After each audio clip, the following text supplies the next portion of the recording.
Welcome back to my channel कुछ भी कहो दिल से। दोस्तों, आज बुढ़ापे के बारे में कुछ बात करते हैं, क्योंकि 50 प्लस पे लोगों को बुढ़ापा आने लगता है और जो है बॉडी में चेंजेस होने लगते हैं। लेकिन कुछ हद तक हमारा माइंडसेट भी इस चीज़ के लिए निर्भर है कि आप कैसा फील करते हैं। एक तरफ आप अगर इंडिया में देखो तो इंडिया में मोस्टली 40 के बाद ही लोग कहने लगते हैं, अरे अब तो हम बूढ़े हो गए, अब तो हम करें ही क्या, अब तो ऐसा ही है, अब तो ऐसा ही चलेगा।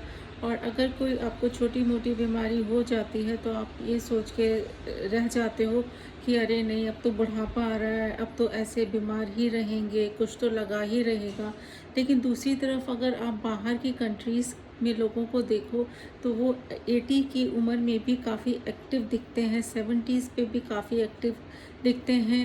कई लोग तो जॉब भी करते हैं। तो ऐसा क्या कारण है कि इंडिया में ही लोगों का माइंडसेट ऐसा है कि वो जहाँ पे 40-50 के होते हैं और वो सोचते हैं बस अब तो हम रिटायर हो जाएं, घर पे बैठें, कुछ ना करें, अब तो हमारी आराम करने की उम्र आ गई है, अब तो बच्चे देख लेंगे। ऐसा क्यों होता है? ये हमारा सारा माइंडसेट ही ऐसा बना हुआ है और हम उस माइंडसेट से निकलना भी नहीं चाहते हैं। जो है बुढ़ापा अगर मैं देखूं तो जब मैं अपने नानी के बारे में, दादी के बारे में या दादाजी के बारे में, नाना जी के बारे में सोचती हूँ तो वो लोग काफ़ी एक्टिव थे और मैंने उनसे कभी इस तरह की बातें नहीं सुनी कि उन्होंने कभी ऐसे कहा हो कि जो है अरे अब तो हम बूढ़े हो रहे हैं, या उन्होंने कभी कहा हो कि उनके घुटनों में बहुत दर्द है, या उन्होंने कभी ऐसा कुछ कहा हो। हाँ, आज की डेट में डेफ़िनेटली स्ट्रेस लेवल बहुत हाई है, लेकिन अगर हम एक्टिव लाइफ की बात करें तो अब आज की डेट में फ़िज़िकली एक्टिव हम लोग नहीं रह पाए हैं, नहीं रह गए हैं, ख़ास तौर से इंडिया में, बिकॉज़ लेबर चीप है तो हम हर चीज़ के लिए अपना जो है सर्वेंट रख लेते हैं। जैसे जैसे हम लोग रिच होते जाते हैं, हमारे पास पैसा आता जाता है, हम सोचते हैं कि हर काम हमारा मेड कर दे। आप अगर इस तरह से माइंडसेट में है, चलिए आप मेड रख लीजिए, उसमें कोई बुराई नहीं है, काम करने के लिए अच्छी बात है। लेकिन आप उसको कंपनसेट करने के लिए कुछ physical activity, morning walk, yoga, exercise कुछ कर सकते हैं जिससे कि आप फिज़िकली फिट रह सकते हैं।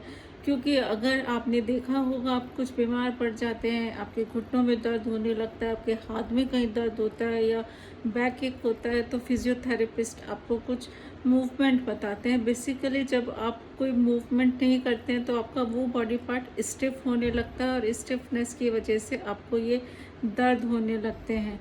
और सारा दिन जब आप खाली बैठे होते हैं, कुछ नहीं कर रहे होते हैं, कुछ फिज़िकल एक्टिविटी नहीं है, ना ही कोई आपकी मेंटल एक्टिविटी है, आप सारा दिन कुछ देख रहे हैं, कुछ काम नहीं कर रहे हैं, आपकी कुछ सोशल जो है एक्टिविटी भी नहीं है कि आपके यहाँ कोई आ रहा है, कोई आप किसी के यहाँ जा रहे हैं, तो आप सारा दिन बस कुछ सोचते रहते हैं जिसका कि कुछ वैल्यू भी नहीं है।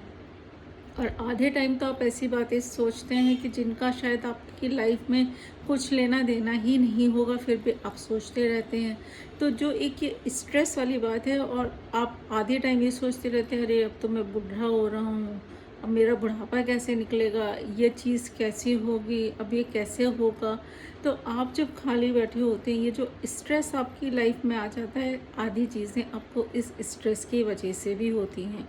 तो मेरा कहने का मतलब ये है कि अगर आप 50 की एज के हैं, उससे ऊपर के हैं, तो आप ये मान के चलिए कि बुढ़ापा एक नेचुरल प्रोसेस है, सबको आता है, आपको भी आ रहा है। तो उसको अगर आप ऐसे मान के चलेंगे तो आपका देखिए सोचने का जो है नज़रिया बहुत चेंज होगा। आप हर टाइम अगर अपने दर्द के बारे में यही सोचते रहेंगे तो आपको फील होने लगेगा साइकोलॉजिकली कि हाँ, आप बीमार हैं, आपको कुछ हो रहा है। और आज की डेट में जितना हम लोग सोचते हैं कि अरे अब मैं ये खा लेता हूँ, ये मेरे लिए अच्छा है। अगर आप देखें तो पहले के लोग सीज़नल खाना खाते थे, कुछ ऐसे एक्स्ट्रा नहीं खाते थे, घर का बना हुआ खाते थे जो कि प्योर होता था और बहुत ही सिंपल खाना खाते थे। अगर आप आज की डेट में भी वैसा खाना शुरू कर देंगे तो आपको देखिए अपनी खुद ही डाइट चेंज करने से बहुत सारी चीज़ें फ़र्क लगेंगी। आप लोगों से मिलना जुलना शुरू कर दीजिए, क्योंकि 50 के बाद आपको कोई ऐसी रिस्पॉन्सिबिलिटी नहीं होती है कि आपको बच्चों का ज़्यादा रिस्पॉन्सिबिलिटी जो है पूरी करनी है, वो अपनी जो है उसमें बिज़ी हो जाते हैं लाइफ में, तो आपके पास काफ़ी टाइम होता है अपनी ज़िंदगी जीने के लिए।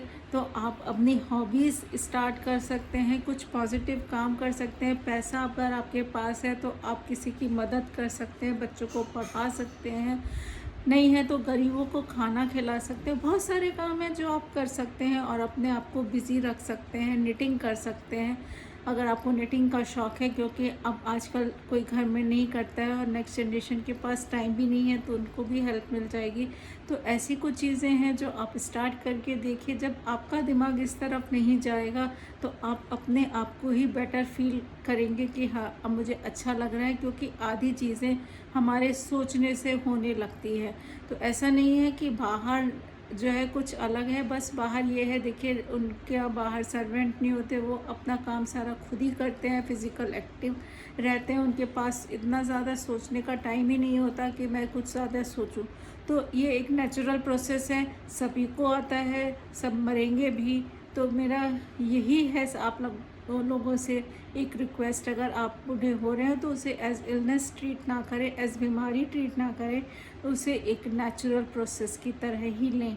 अगर आपको मेरा वीडियो अच्छा लगा हो तो लाइक शेयर कमेंट ज़रूर करें। Thank you.